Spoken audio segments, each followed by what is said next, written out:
नमस्कार फ्रेंड्स, मी रेश्मा रेशूज रेसिपी चॅनलमध्ये मी तुमचं मनापासून स्वागत करते। तर आज आपण गुढीपाडवा विशेष असं श्रीखंड पुरी बघणार आहोत। घरच्या घरी चक्का तयार करून मलाईदार श्रीखंड आणि श्रीखंड म्हणलं तर त्यासोबत पुरी आलीच। श्रीखंडासोबत खाण्यासाठी कमी तेलकट पुरी आणि एक टम्म अशी फुगणारी पुरी पाहणार आहोत। तर गुढीपाडव्याला स्पेशल प्रत्येकाकडे श्रीखंड पुरीचाच बेत असतो आणि गुढीपाडव्यालाच नाही तर एखाद्या सणासुदीला आणि आपल्याकडे कधी पाहुणे बिवणे आले तरीही आपण मस्तपैकी असा श्रीखंडपुरीचा बेत केला जातो। चला तर वेळ न घालवता रेसिपीला सुरुवात करूयात। तर घरात श्रीखंड करायचा असल्यामुळे सगळ्यात आधी दह्याचा चक्का बनवून घ्यायचा। तर चक्का बनवण्यासाठी मी इथे अर्धा किलो प्रमाणात दही घेतलेला आहे। दही घरी कसं बनवायचं याची लिंक मी डिस्क्रिप्शनमध्ये ॲड केलेला आहे। जर घरी बनवलं नसेल तर तुम्ही डेअरीमधलं दही पण घेऊ शकता। आता ह्या दह्यापासून चक्का करण्यासाठी स्वच्छ असं मी सुती कापड घेतलेलं आहे किंवा तुम्ही न वापरल्या रुमाल सुद्धा घेतला तरी चालेल। आता हे कापड असं भांड्यामध्ये अशा प्रकारे ठेवून सगळं दही कापडावर काढून घेऊया। आता याची अशी छान घट्ट पोटली बांधून घेऊयात। पोटली बांधताना आधी अशा प्रकारे पिळत घ्यायचं, म्हणजे यातलं एक्स्ट्रा जे पाणी आहे ते निथळून घ्यायचं आहे। आता हे पाणी आपल्याला वापरायचं नाही, हे आपल्याला टाकून द्यायचं आहे। हवं असेल तर तुम्ही यामध्ये मीठ किंवा काळं मीठ घालूनही पिऊ शकता। आता पोटलीला काय करायचं, बाउलवर अशी प्रकारची चाळण घ्यायची। चाळण अशी घ्यायची की जेणेकरून पोटलीमधलं पाणी खाली बाउलमध्ये पडेल। तर तुम्ही पूर्णाची किंवा अशा एखादी चाळण असेल ती घेऊ शकता, असे जेणेकरून एक्स्ट्राचं पाणी जे आहे सगळं निथळलं जाईल। आता ह्या पोटलीवर एखादी जड वस्तू ठेवून द्यायची आहे। जर वरवंटा असेल तर पोटलीवरती डिश ठेवायची आणि त्यावर वजन लागेल असं वरवंटा किंवा खलबत्ता ठेवून द्यायचा आहे। आता यावरती मी खलबत्ता ठेवून देते। दाब आला की सगळं दह्यातलं पाणी खाली भांड्यात येईल, घट्टसर चक्का तयार मिळेल आणि आपल्याला हे रात्रभर ठेवून द्यायचं आहे। तर असंच भांडं उचलून फ्रीजमध्ये ठेवून द्यायचं आहे। तर आता आपण संपूर्ण रात्रभर झाल्यानंतर चक्का बनवण्यासाठी ठेवलेलं दही काढून घेऊयात। रात्रभर दही बांधून ठेवल्यामुळे चक्का छान घट्टसर झालेला आहे। तर आता एका भांड्यामध्ये हा चक्का काढून घेऊयात। असा चक्का बनवायला तुमच्याकडे जर वेळ नसेल तर तुम्ही रेडीमेड चक्का पण डेअरीमध्ये मिळतो, तिथूनही तुम्ही घेऊ शकता आणि श्रीखंड बनवू शकता। श्रीखंड बनवण्यासाठी हा चक्का तयार आहे। यामध्ये तुम्ही वेगवेगळे फ्लेवर्स पण करू शकता।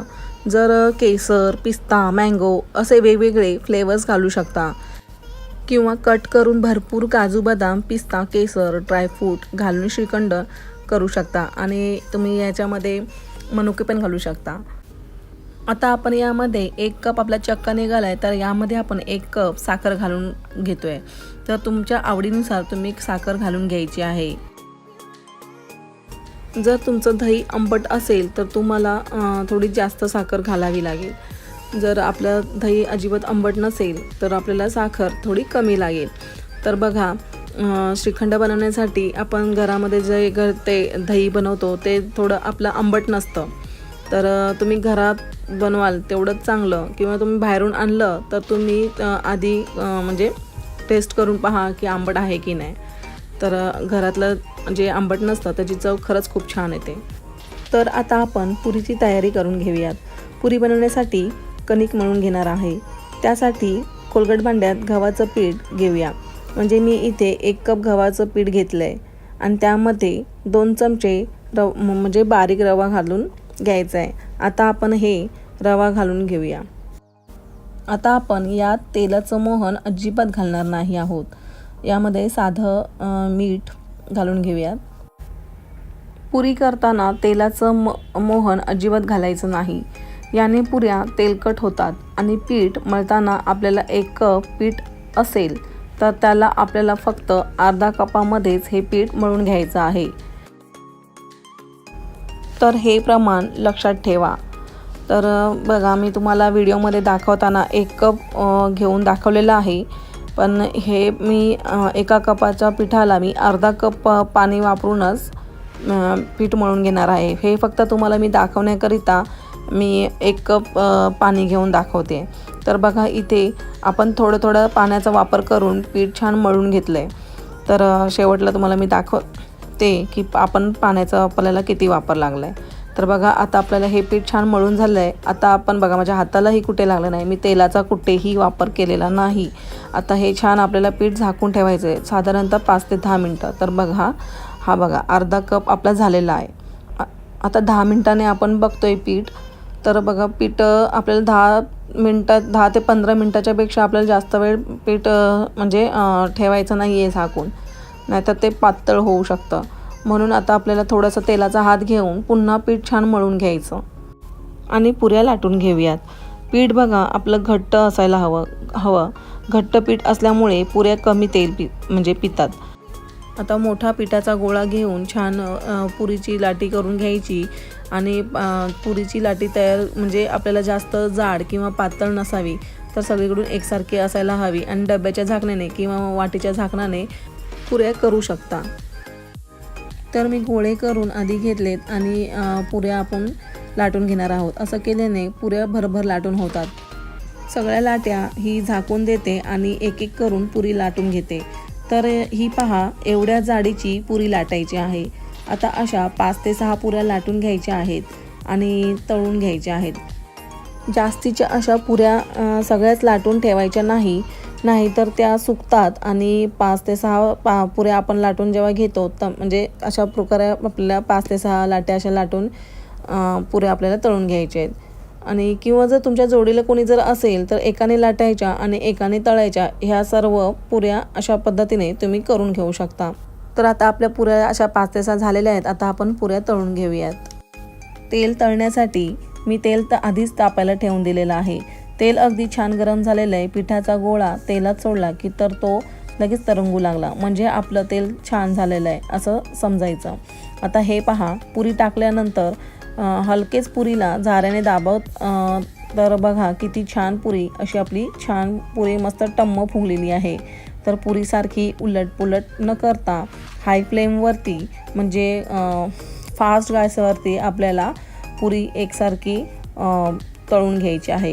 जास्ती वेळा आपल्याला अलटपलट करायची नाही.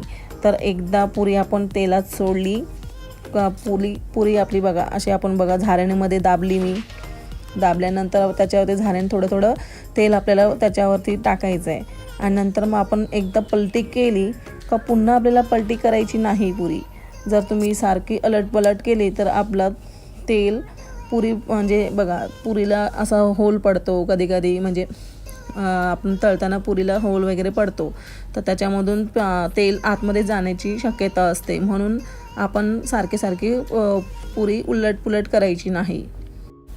आणि अगदीच लो फ्लेमवरती पण पुरी तळली की तेलकट होते. म्हणून पुऱ्या तळताना काळजी घेऊन लहान मोठी अशी करायची नाही. तर बघा मी एकदाच पुरी उलटली आहे आणि दुसऱ्यांदा ती काढून घेतली आहे. आणि व्यवस्थित पुरी नितळून घ्या, अशा काढून घ्यायच्या. तर बघा आधीच्या पुऱ्या तळलेल्या आहेत त्या खाली बसलेल्या नाही आहेत. तर तुम्हाला व्हिडिओमध्ये दिसतच असेल मी साईडलाच पुऱ्या अशा काढून ठेवलेल्या आहेत. त्या थंड झाल्या तरी ह्या अगदीच अशाच फुललेल्या राहतात. तर मी सांगितलेल्या या टिप्स हेल्पफुल असतील अशी आशा आहे. तर आता आपण अशा प्रकारे सगळ्या पुऱ्या तळून घेतलेल्या आहेत. रेसिपी कशी वाटली ते कमेंट करायला अजिबात विसरू नका.